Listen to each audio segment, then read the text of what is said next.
So while we're getting that set up, maybe we just do a quick. How many of you guys have heard of Simple or Bank Simple, as we used to call it? Pretty much everybody. BBVA Open Platform. Okay. And Sila, my latest startup. Oh, that's good. That's good. More than I expected. John, you got to lift your hand up back there. I do have a couple of customers in the room too. So I can talk about all parts of that or lots of other things. The plan was to talk about maybe like 70% about Simple, 20% about BBVA, and maybe like 10% about Sila, because I thought that's what would interest you guys the most. So does that sound okay, or do you guys want me to switch it around? We can talk about anything, right? Yeah, works? Okay. 15% Sila? 15% Sila? Okay, 15% Sila. We'll try to keep BBVA and Sila like kind of in line, right? So it's a simple tale, and like all tales, it starts a long time ago in a land far, far away. It wasn't actually that long ago. It was about 10 years ago. I was a consultant at McKinsey. So let me back up even before that. How far back should we go? So my parents were both bankers. So we're going all the way back to 1980s in South India, which is where I grew up. My parents were bankers. My grandparents were bankers. I come from a long line of bankers. I learned how to count wads of cash before I turned 10. And of course, in the 90s, as a teenager, I decided that the last thing I was going to do was banking. So I went off to study physics and computer science. Realized that the money was in the computer science part of that and became a software engineer. Did that for a few years, came to the US, got frustrated because none of the problems in computer science were about computer science. It was all about this business stuff. None of the business guys could ever figure it out. So I was like, okay, I'll have to go become one of those. I went to business school. And I got to business school, I realized I didn't know anything about what I wanted to do in life, so went and became a consultant at McKinsey. My first project was working for a very large financial services processor and just kept doing more and more of that. So fast forward to 2009, and classmate from business school, guy called Josh Reish, one of my best friends actually, even today, sends me an email saying, let's start a retail bank. The backstory to this is that Josh was an entrepreneur. Before coming to business school, he had sold a company in Australia, came to business school, thought he would do entrepreneurship in finance without kind of understanding enough about it, so wanted to learn about finance. Went to New York, went through a startup, went through a hedge fund, and was quite successful in life, but got very frustrated with his own personal finances. He was like, hey, he actually concentrated in like accounting in his MBA of all things, right? And so he understood finance and money, but he couldn't figure out his own personal finances. And the real question that started it all was very simple. Who was spending more money, Josh or his wife? See, he didn't ask me that question, right? If he had asked me that question, I'd have told him, and that would have been simple. But he started off by thinking that through, trying to analyze it and answer it mathematically. And finally sent me an email saying, let's start a retail bank. Banking is really, it's fundamentally quite simple, right? It's just, you need a place to hold money, as he said, electronic payment and transfer interfaces, ability to lend my cash, and the opposite of three, which is borrow. Can you just build a simple app to do that, give it to everybody on the world, and kind of end this complex mess of banking apps that everybody has?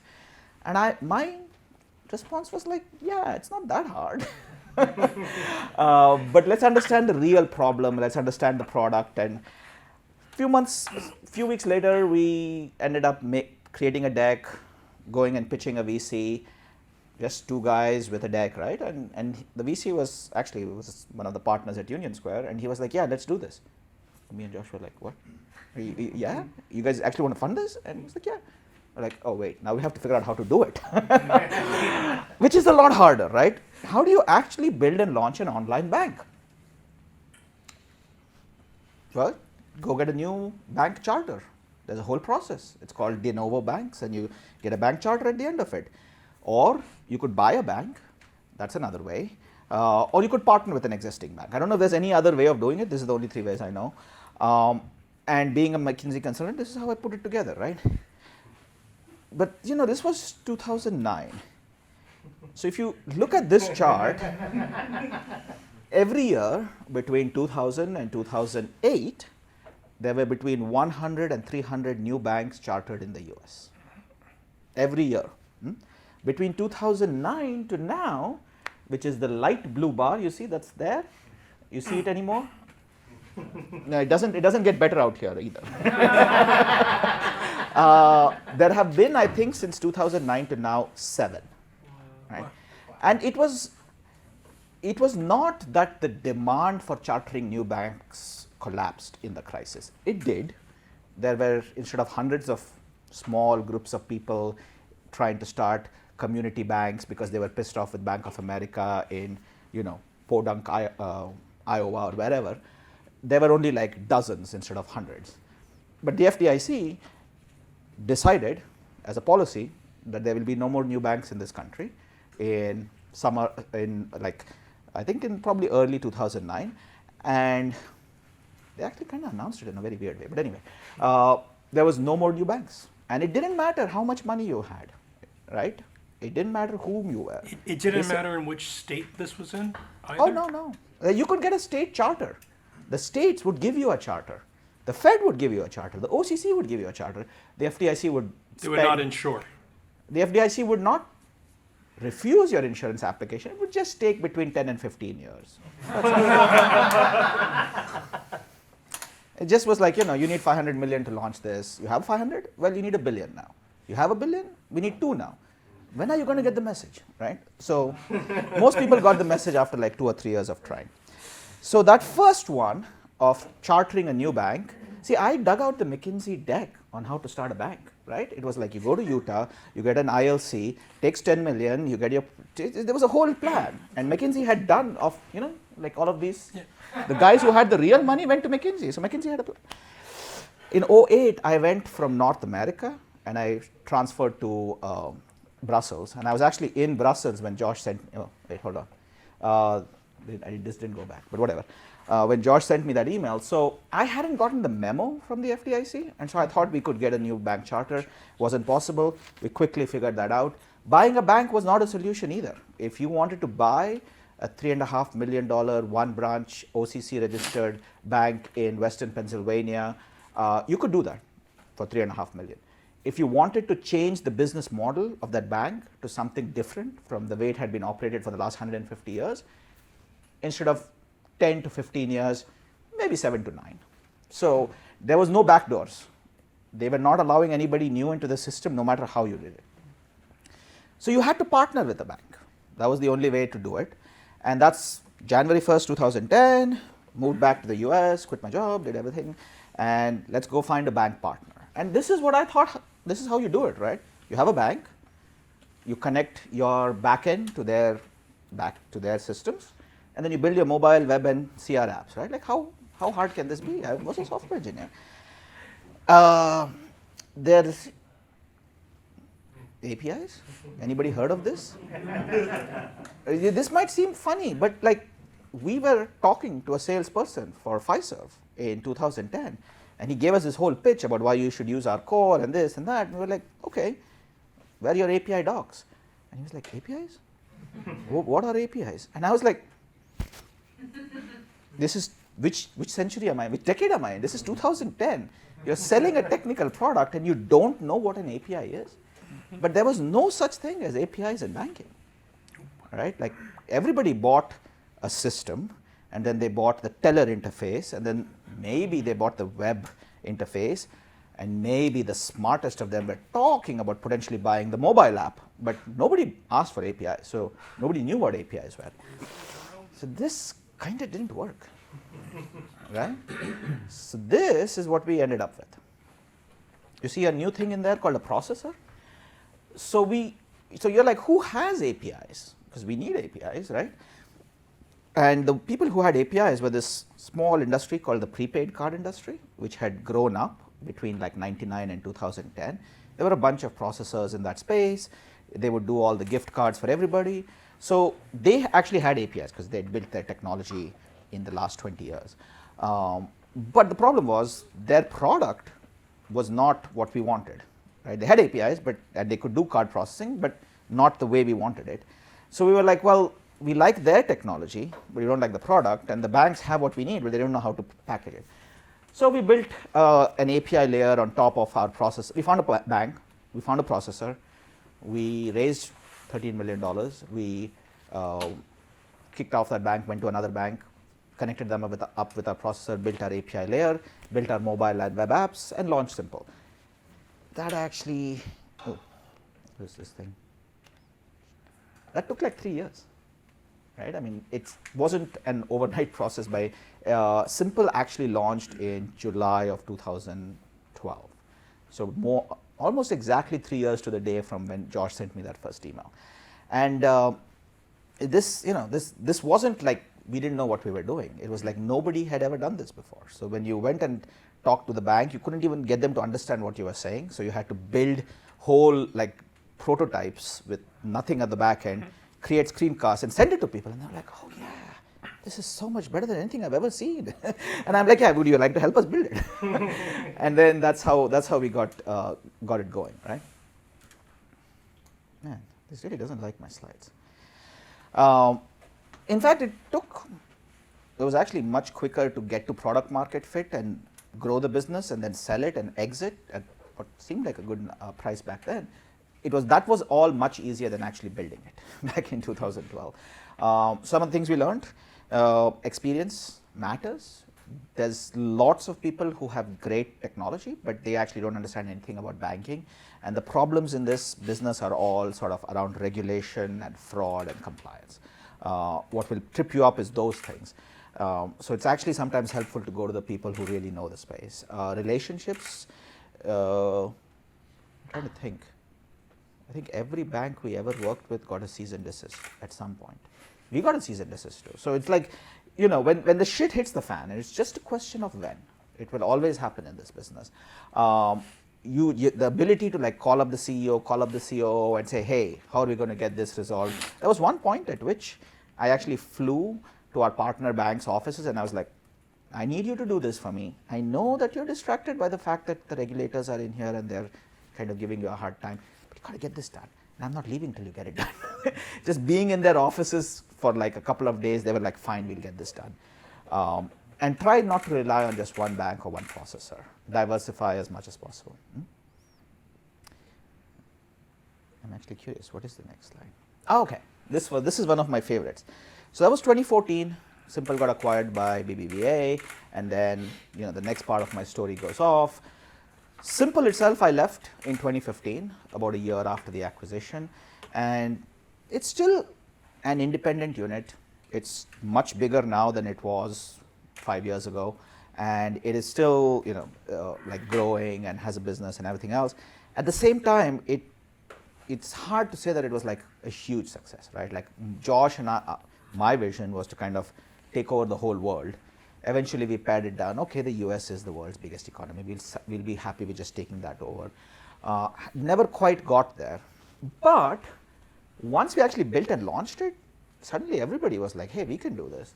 So can you guys read the names on this? So those are, it's kind of relatively easy to read the names on the cards, but the actual cards themselves, so that's Tom Blomfield, who's the CEO and founder of Monzo, that's his card. That's Valentin Stalf's number 26 card. That's Shahar Bialik, who's the CEO of Curve, that's his card. That's my Simple card. Norris Koppelman, I forget the name of his company, but he is the CEO and co-founder of the company that issued that card. Johan is the CEO of Holvi, which issued that card. Indrik is the co-founder and CEO of CocoPay, which issued that card. All of these cards are issued by the company. The name on the card is the CEO of the company that issued that card. Except me, I'm just the co-founder. So we all got together once in Copenhagen at Money 2020 and talked about it. And even if we didn't actually kind of change the world, I think we at least set off a little bit of a revolution. The next part I'm going to go is to like the post-2014 part of my life, and that's the BBVA part. Questions now, or should you keep it to the end? What do you guys think? Questions now. Yeah, questions now. Okay, go for it then. Fire away. Did you have, were you fundraising through this journey, or did the VCs take a big flyer on you up front, and then you hit all these roadblocks, and then have to sell. Then you have to sell the problems into the market. Yes. We raised a series, so the numbers. So we raised a Series A of 2.9 million in July of 2010. That was led by first round capital, kind of not first round, led by first round. We actually had multiple term sheets, so we had the unique kind of good fortune of being able to choose, and we called that a Series A. Today you'd call it a seed, right? Before we did that, we spoke to more than 70 different VC firms. I'm surprised now looking back, were there actually 70 different VC firms in 2009 and early 10? There were. Every investor who ever invested in us turned us down at least once, some of them twice before they actually invested in us. So the fundraising part of this was long and complicated and its own special story. But in the end, that wasn't the biggest problem. The biggest problem was building and shipping. Customers hated their banks. You building something. If you could get access to the system and you could actually build, it was not that hard to build something better. Banks suck, man. What can I say? But the hard part was actually getting access to the system. Question, Laura. So why do you think Simple was not such a big success as you hoped? Original sin. When you spend 3 years just trying to get to market, you end up taking on a lot of technical debt. That's not even that hard. You can pay down technical debt. End up taking on a lot of cultural debt, which it's hard to sort of kind of get rid of. So let me give you an example. If you read Josh's original email, I posted it on my Medium blog, and there's even Simple posted it at one point. If you want to know which was the original email, like it has a bunch of typos. If you find a version which has no typos, the Simple PR team edited that version.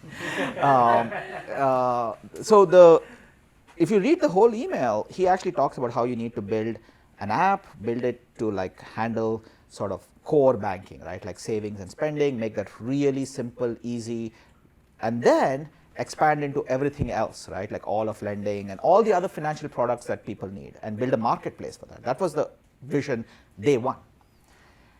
Fast forward to like 5 years later, and you're like, okay, finally we got acquired by BBVA, we have a ton of money now, we can actually build all that we ever wanted to build. And suddenly you realize that like the entire company thinks that you can't build lending products. You're like, hey, why? No, but lending is bad, debt is evil, right? I'm like, no, doing debt the way that JP Morgan Chase does it or payday lenders do it, that's evil. There's much better ways of doing that. That was always part of the original vision. But guess what? Somehow in that 5-year journey, there was this kind of like Simple started off by focusing on savings and spending, and save money and then spend it. Don't kind of borrow and spend it, right? But we always wanted to do borrowing eventually. But somehow the whole company missed that memo because we never built it, right? And even till today, Simple does not have any lending products. And if you know banking and how it works, the most profitable part of banking is usually lending, right? So if you don't build lending products, then the business is not going to be very profitable, at least as a full service bank. Can I ask a follow-up on the cultural question, because it's very fascinating, because by the way, great story. I love your story. We're barely halfway through it, man. Oh man, it's amazing. I can't interval. Like how do you, for entrepreneurs who are starting out early, what advice would you give them to say like, hey, because to attract 0 to 1 people, you need that like crazy good vision. If you're gonna build a better mousetrap, good luck getting engineers in the valley, right? Like they want $1 trillion industry to start. Yeah. So how do you, like, was there a point in the middle where you could have pivoted? You're like, hey, we need to start doing lending, or at what point was it? Like when you reach a certain revenue, people, like? So the right way to do that is to say, hey, we're going to solve global hunger. And people will be like, well, that's a big vision. We can get on board with that. You're like, how? Well, one of the biggest sources of hunger is that rats eat all the grain in the world, right? We need humans to eat more of it, so we need less rats. How are you going to solve that? You kind of bring the funnel down to tomorrow we are going to add an extra screw to the biggest selling mousetrap and ship that, and that's how we start. Right? The problem is when that takes you 3 years. Right? And then the whole company thinks that we are all about attaching screws to mousetraps. And you're like, no. Big vision, right? Like there's steps in between. We need to move from step 1 to step 2.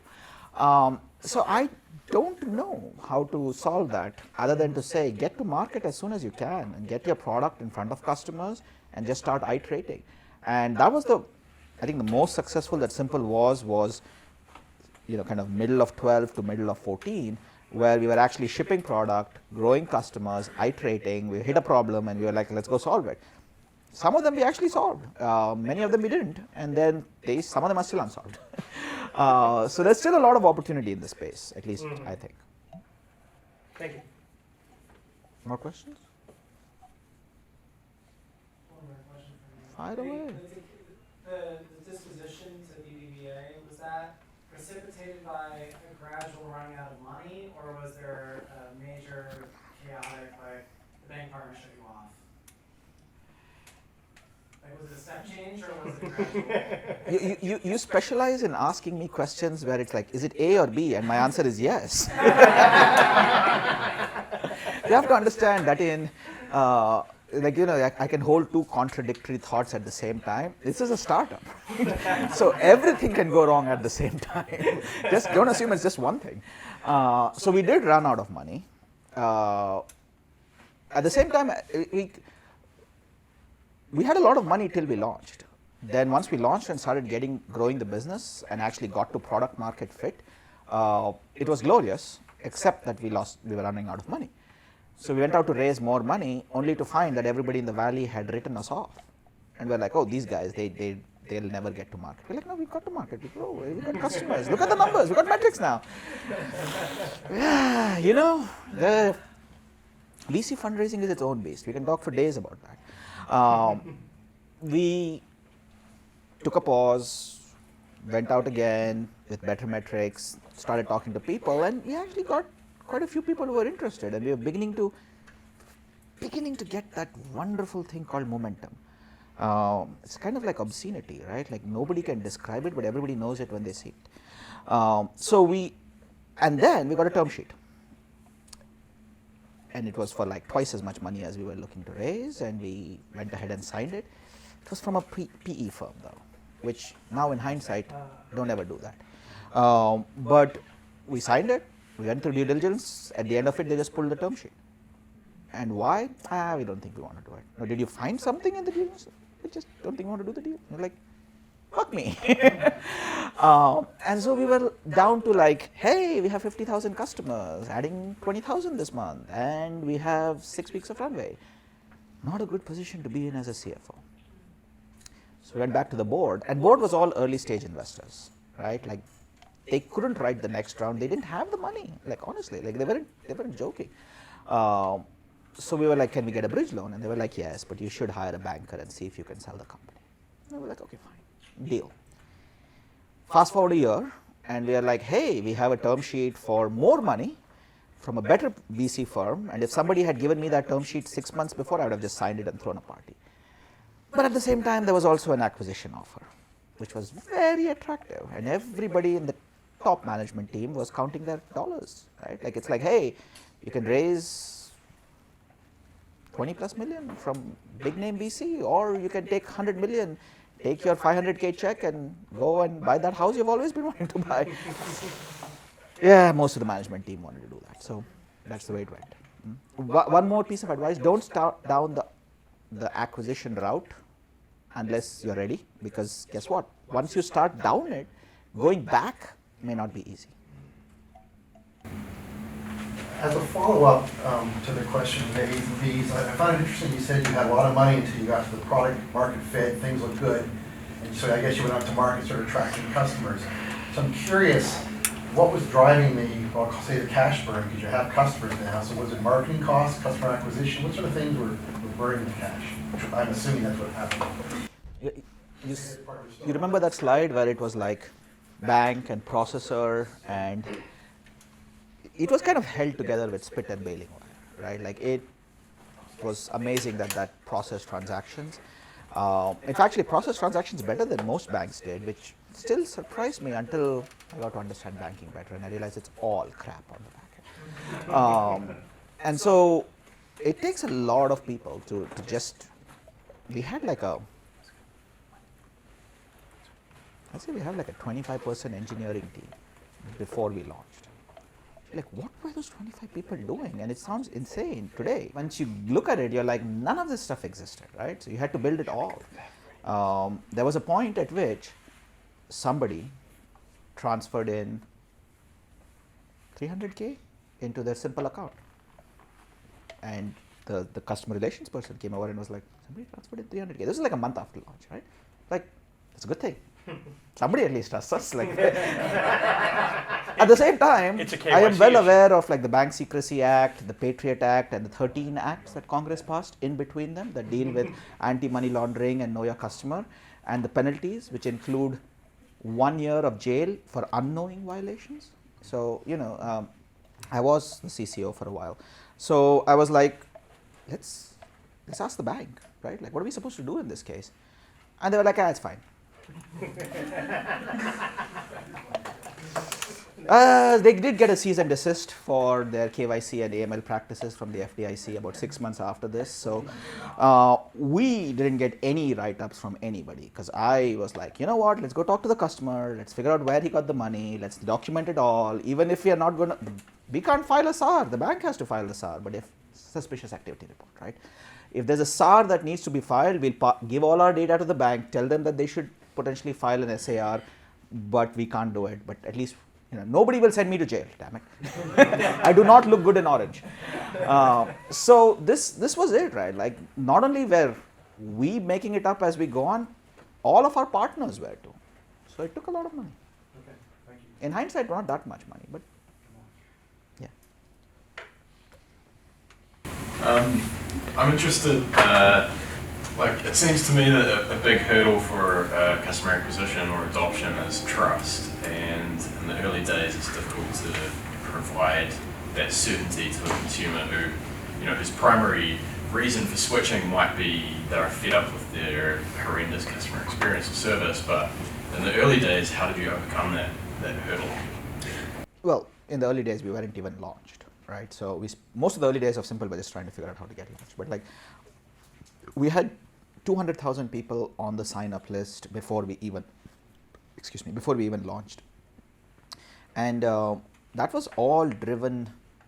We didn't spend any money on it, so it wasn't like, Facebook was barely getting going at that point. So it was all word of mouth, and the word of mouth was driven by us going out and I went and looked at the original website from like early 2010, and the original website from early 2010 was like, banks suck, we're building something better, if you're interested, put your email ID in. And hundreds, and then thousands, and then tens of thousands, and hundreds of thousands of people put their email ID in. For those first 10,000 people, we sent an email to everyone, me and Josh. Then we got some interns to do it for a while. So we ended up having more than 10,000 email and a few phone conversations with prospective customers. And people were just blown away. They were like, what? I dropped my name into this like online form on banking of all things, and somebody actually like sent a real email, real person, real email? You guys are real? Yeah, okay. We had people send us 7-page long emails, everything they hated about banking. And I think that was a huge, banking really sucks, man. Like, as an industry, it's the second most hated industry after like Comcast, right? Like telcos. So if you're like, who is more hated than Bank of America? The answer is Comcast, but not much, right? It's one of the industries, I think, which has a negative NPS. So more detractors than promoters.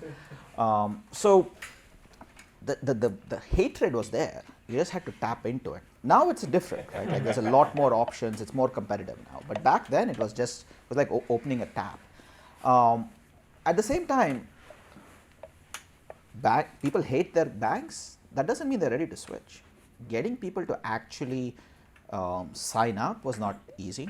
Getting them to sign up and switch their direct deposit and all their spend and save over was really hard. And that took a while. Not trivial, a lot of work, no silver bullet to it. So, following on from that, obviously the people that you personally connected with remembered that and were considering the shift over. How did you break the stickiness with the banks? Because naturally, when you open up a bank account, they've got you by the balls, right? In terms of everything starts integrating, and at least you think it's integrated to a certain degree in the life. So bank customers are not loyal; they're lazy. It's a lot. It's not of, a stickiness issue. No, it's a difficulty issue. There was one button that you could press and automatically everything moved over from Chase to Simple, Chime, or name your favorite. By God, I think like hundreds of millions would press it in the next couple of years. But the reality is that switching is an effort, and it's one of those efforts which has a huge amount of mental weight around it, right? Like you don't actually know what it is, and you think it's much harder. So getting people there is not easy at all. And as I said, there is no silver bullet. To give you an example, the early days of Simple, we used, and even I think even now, right? Like they used to send the card in this very, we used to send the card in this very special packaging, which was like the card with a rubber band attached to this piece of craft board. You could break the bottom off and use it as a minimalist wallet. It came in this special manila envelope. It cost us like $10-15 to send, right? But it was we had people do unboxing videos on like YouTube, and then we had to call them up and say, hey, you exposed your card number, that card is already canceled. Thank you, we love that this video got 1,000 views, but guess what, your card is cancelled and reissued. If you feel like doing another video, please obscure the number. And we had to have CR people watching YouTube, Instagram, everything, because people would post it everywhere, and we'd be like, yep, that happened again. Problems you run into. But this was one of the problems we liked. But at the same time, we would have people who would call us up and say, we didn't get our card. Like, that's weird. I shipped a week ago. Well, fine, cancel, reissue. They call up again 2 weeks later. We still didn't get our card. We're like, the postal service loses every letter we send to your address? What is going on? So, as much as we try to be distinctive to a segment of the population, that manila envelope looked just like the AOL used to send all these CDs around to get everybody to sign up, like in the late 90s. It looked just like that, apparently. And there is a segment of the US population which will open up their mailbox, grab everything in the mailbox and take it and throw it in the trash. They were looking for the standard letter-sized letter with Simple or something on it, and everything else went into the trash, right? So once we figured that out, at at 5 to 7 days after you sign up for Simple or Chime, everybody in the industry has figured this out. You will get an email saying your card is on its way. Here's a photo of what the packaging looks like. You see this in your inbox. Don't throw it in the trash. Open it, right? Guess what? 0.5% improvement in activation, right? You do another 25 things like that, your profitability tripled. And that's it. There is no silver bullet. You have to learn every step of the way, right? Like you got to sign up people. Make it easier, get more people. Make it too easy, get all the fraudsters in the world. Tune that. Send them a card, get them to open the card. Get them to take the card out and activate it, make the first swipe, put in more money, make the second swipe, blah, blah. By the time you get them to the 7th swipe, they're on their way. Right. There's no one thing. There's like, It's a lot of baby steps and hand holding. there's a lot of baby steps, right? Everything you do makes us, more than half the things you do make no difference. But some things do, and you got to figure that out. I could ask 10 more questions about But maybe we should go on to the next slide. So let's talk about BBVA, right? So 2014, Simple was acquired by BBVA. I was one of the people who made that decision. I was on the board. And then in the summer of 14, it was actually exactly 5 years ago, May of 2014, I was in Madrid. My wife, by the way, is Spanish. So I've always traveled to Spain on semi-regular basis. So on one of my trips, I was like, they just paid us a lot of money. So let's go down to Madrid and let's meet some of the team. And I was talking to one of the executives and they were telling me about this part of the business and that part. And then they were like, we're thinking of building an API platform. I was like, wait, API platform? Please, do it, right? The world needs API platforms in banking, but please do it right. Don't fuck it up. And they were like, wait, it's just an idea. You should go talk to that guy. So I talked to that guy, talked to the other guy, and finally figured out that it was really just an idea. They didn't even have a document. If you know how big organizations work, if nobody's created a document, it doesn't exist. So I created the document and sent it to them and said, like, do this and don't do this. That catalyzed a process. They spun up an internal ventures team. The internal ventures team asked me to be an advisor. I said yes. And then a while later, people were like, why don't you come and run it? So I did. And so this is 2015, and as all good stories go, there has to be a scroll up from the bottom, right? And this is actually like, this was the story, and 2015 and even now, right? Of course, technology is disrupting everything. There have been a bunch of fintechs. Some of them you could count as successes, maybe. But what's also interesting is that in 08, I think Paul Volcker, or 09, Paul Volcker, Fed chairman, said that there's been no good innovation in banking since the ATM. I don't agree, but I can see where he's coming from. In 09, you had to say all the innovation was in like, new derivatives, which basically sunk the global economy, right? So where's the innovation which actually makes the world a better place? I'll argue that most of it has come from 09 to now. And regulators and politicians were beginning to be like, hey, maybe we should support this innovation thing instead of just trying to kill it, as long as it's not coming from the banks. Because we saw it when it was coming from the banks. That didn't really do much, right?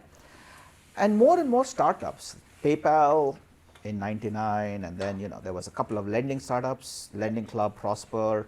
There was a couple of investment startups, and there was a couple of banking startups. And that was like the whole fintech industry in 09. It was beginning to become more and more and more, right? And there was this huge amount of VC money beginning to power it, because people were like, hey, you can actually make money in this. But it still was not easy. Like, of course, simple. If you're going to be a trailblazer, it's going to be hard. But 2015 was somewhat easier. You'd be like, hey, go talk to somebody who did it before, like the Shamir guy. But okay, maybe you can figure out like, this is the things to do, this is not the things to do, go talk to these banks, not those banks. It was still super hard. Regulation hadn't gotten any easier. The FDIC was still not handing out any bank licenses. So you had to get MSB licensing in the US, maybe you could get a new license in the UK. But even if you managed to get those licenses, the compliance and the sort of people who understood like banking and technology were very few. And then finally, you still needed partners, right? You needed processors, you needed banks, you needed Visa. All of these guys were still not really ready yet. So that's why I was like, hey, let's build a platform to rule them all. Make it easy, right? Like build one API platform, say everything that you need as a fintech startup, one-stop shop, come and use it, ship your product to market in, well, maybe not 6 weeks, maybe it takes 8 to 12 weeks to write a good app. But it doesn't take 3 years. And then you can spend all your money and time on product market fit rather than on actually just like trying to get and figure out this industry. And that was the BBVA open platform. Built it and launched it. It is live. You can go check it out. Unfortunately, my frustration with it was that probably about 45 out of 50 people I spoke to in this city and in New York or wherever, and they were like, hey, I have an idea, I'm thinking of building Digit or the next Digit or PayPal or Venmo or Simple or name it, right? Like XYZ fintech startup. I would be like, yeah, that's probably not going to work. Once you get through, you can build the technology, but once you get through compliance, risk, legal, and the strategic direction of BBVA, maybe 5 out of 50, right? Like 1 in 10 or even less would actually get through. And even today, I think BBVA, more than half the customers on the open platform today are customers I signed up 2 years ago. So it's just you can build the technology, but most of the problems in this business are not technology. They're everything else. So 2017, I was frustrated, left BBVA, and was like, what am I going to do with the rest of my life? And so we come to Sila. But before we go there, questions. There's got to be a few. So, sorry. Yeah, go ahead. So do you see like the path that Simple followed? All the fintech companies of today are bound to like, is that like either you fail or is it like get rich or die trying? Like you're like, okay, if you get rich is like basically you end up at BBA. Or Or like, is it like, basically like, is that the best path? I don't know. Dude, You know what I mean? It's. I know what you mean. And Yeah, look, it's there's just like, is that like all fintech startups are heading in that direction? Or are there any directions that that are possible as well?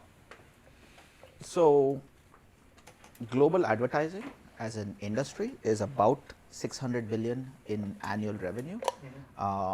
And it's been completely disrupted in the last 20 years. Like 20 years ago, it was all about like, I don't know, WPP and these big digital agents, whatever, right? But they're now digital agencies. They were digital 20 years ago. Now it's about Facebook and Google, maybe Snap or somebody else. But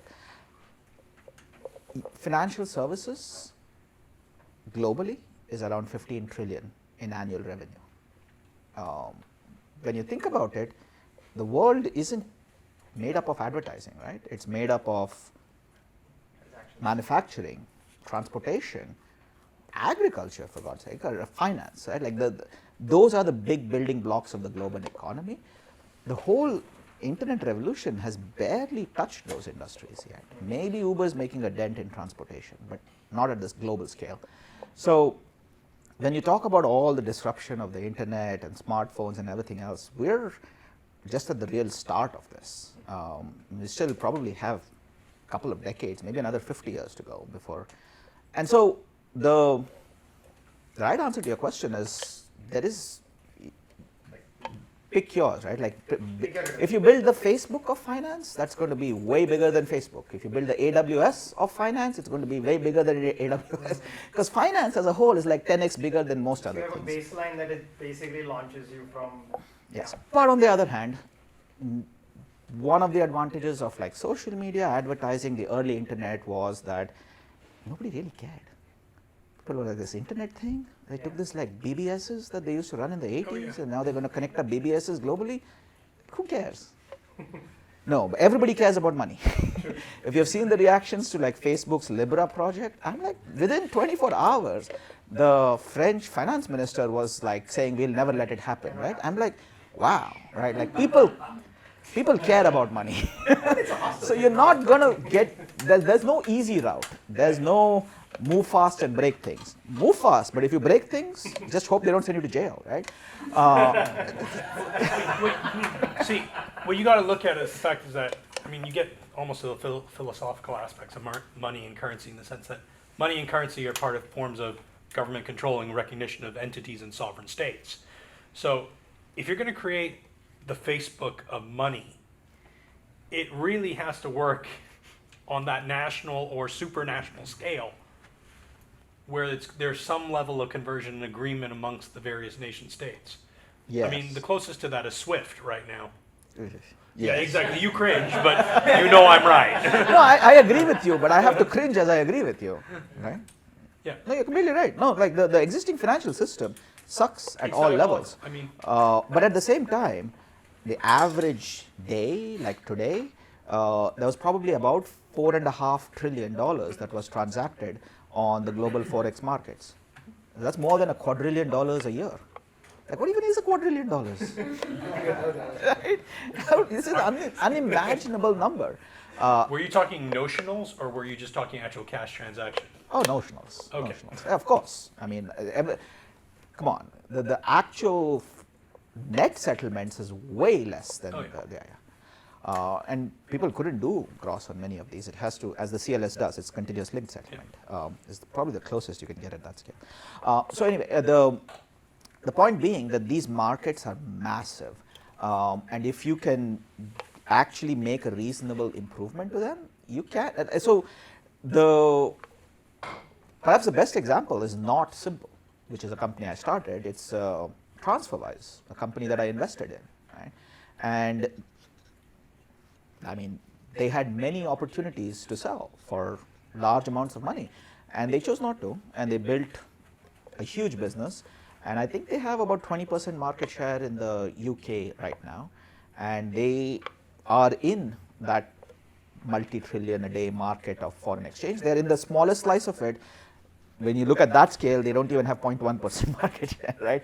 They have 20% market share in retail forex transactions in the UK. not commercial, not business, just humans to humans.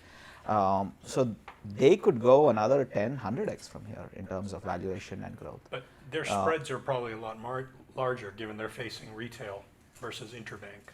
or institutional. Their take is less than 1%. It's about So it's still 0.5 to 1%, which is very cheap in retail, Yep. super expensive in most business markets.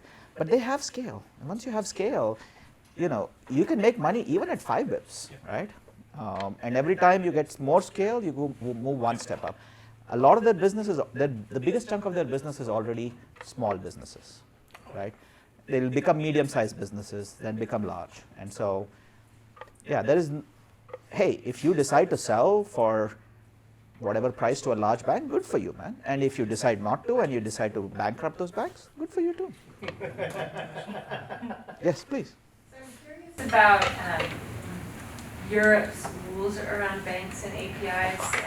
And yeah, I figured maybe you could tell us a little bit about it. Yeah. But not just specifically like about the rules and compliance and whether it's actually going to happen there, but whether you think it'll happen here. And if you think that'll play out in terms of transformation in our market. Just clarify any part of that, but I feel like you've got So the BBVA Open Platform here in the US wasn't the only platform that I built and launched. We also built and launched one in Spain called BBVA API Marketplace. Very different platforms, and technically there was a lot of similarities. We try to keep the technology, but Spain is different from the US, right? And there was PSD2 happening in Europe, which is not happening in the US. So I do have a little bit of knowledge about that, and I wince and wish I was drinking beer instead, because Europe had such an opportunity when the PSD2 first started happening in like 2015. Do you think they squandered it? Like, Oh yeah. In fact, they came out with, I guess it's just true of everything that Europe does, but they came out with this great vision, right? And you read the vision of PSD2 and you're like, yes, we're going to finally have open access to financial data for innovators in Europe, right? You don't need Plaid in Europe because you have bank APIs, right? The reality of what's actually happening in Europe now as PSD2 is rolling out, that the bank APIs are very hard to get access to, but PSD2 is allowing banks to shut down the true layers and tinks and create problems for the Plaids of Europe, so that net, it's harder now as a financial innovator in Europe to get access to customer data with PSD2 than it was 4 years ago. And you're like, how do you start from that beautiful vision and end up in this mess, right? And there you go. It's because they decided at one point, rather than writing one standard across Europe, to set what they call the standard, which is just a document, and let the banks the countries themselves create the APIs. And you're like, no. In the technology world, the API is the standard, right? What message I send and what message I get back. If that's the same in every country, I'm done, right? I got access to 5,000 banks in Europe. It's not the same in every How much country. did Every country has a GDPR different. play into that? Just What? a time thing. We've got 7 more minutes. So Oh, okay. So I should talk whatever about. you'd like to cover in those 7 Yeah. Cool. So yeah, no, the Europe really let the details pretty much destroy the grand vision. The banks figured out how to use their market power to kind of make PSD2 work for them. Once they did that, they're in the. I actually think, it's still questionable. The UK is better, and some of the Nordics are kind of not bad. But I wouldn't be. I think, in fact, for a while, I felt like the global focus of fintech was shifting from the US to Europe, because the US regulators still had their head in the sand, while in Europe things were beginning to move so much faster. Now I think it's actually beginning to happen the other way. So this slide that you saw from the FDIC, that was actually from an op-ed written by Jelena McWilliams, who is the new chairperson of the FDIC. And she actually said, yeah, we haven't, she put the data out there, said we haven't been chartering banks, we're changing that now. We want innovators, we want innovation, we want innovative business models that we can charter. And they have granted a couple of charters in the last 18 months. So it is doable now, right? Still takes 100 million, but doable if you have the money. So because we only have 7 minutes, Sila, let's get on to that.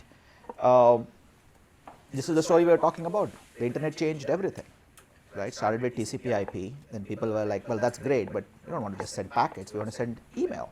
We want to send websites. We want to send voice. So people created protocols for that. That led to huge growth, huge companies, but nothing in money. There is no internet protocol for money. And that's not because people didn't think that was needed. I mean, Tim Berners-Lee created status code 402 in HTTP for a future digital micropayment scheme for the internet. He just didn't know how to build it, but he was like, yeah, somebody will, let's support it. 29 years later, we're still waiting for it, right? And hopefully it's not Facebook. But yeah, if they could have figured out how to build internet protocols for money in the early 90s, somebody would have. In fact, people did. Everybody from PayPal to Facebook has been trying to build an internet protocol for money. But it is hard for exactly the reasons that we all talked about, because it's a heavily regulated industry. It needs to be about money, and there are some particular aspects of money. If I send somebody an email and I send the same email to 500 people, those people mostly don't care, and SMTP doesn't care either. If I send money to somebody and I send the same money to 500 other people, then it's not money anymore. It's an email. So money is a specialized type of message, but it has some particular properties, and you have to build the protocol to support that. That's not that hard. And in fact, with cryptocurrencies and blockchains, the technology piece of that is close to being mostly solved. The scalability is the only issue. The real hard part of it is the global regulation, right? Like money always comes with identity. So far, it's really not possible for this Diet Coke can to have any money, right? If it has any money, then I'm holding the can, it's my money. Like humans hold money. So there is an element of identity that's always needed with money, and that's pretty much implemented by like KYC and the equivalent regulations globally. So money and identity, figuring out how to solve that is what I'm doing at Sila, right? And at its core, Sila is API platform. It's REST over HTTP. We do KYC. We do account linking with a company called Plaid. I'm sure all of you guys are familiar with them. And we do ACH debit, ACH credit, funds transfer. We'll also add cards, we'll add checks, we'll add wires, we'll add every payments platform on the world once I get around to it. On the back end, every time you do a debit or a credit for an end user, because of course there's always somebody at the end who, whether it's a business or a customer, we issue a token which is called the Sila token, and it's an ERC20 token on Ethereum. That's pretty much the Ethereum standard that goes to that end user. And that token on the back end is programmable. So you can actually, today, and there's a couple of people in the room who are doing it, you can actually program with money. You can say, hey, I want to write a piece of code. And once you start thinking about it, you realize that pretty much every financial product is really a way of getting money in and out of the system, and a rules engine around that money.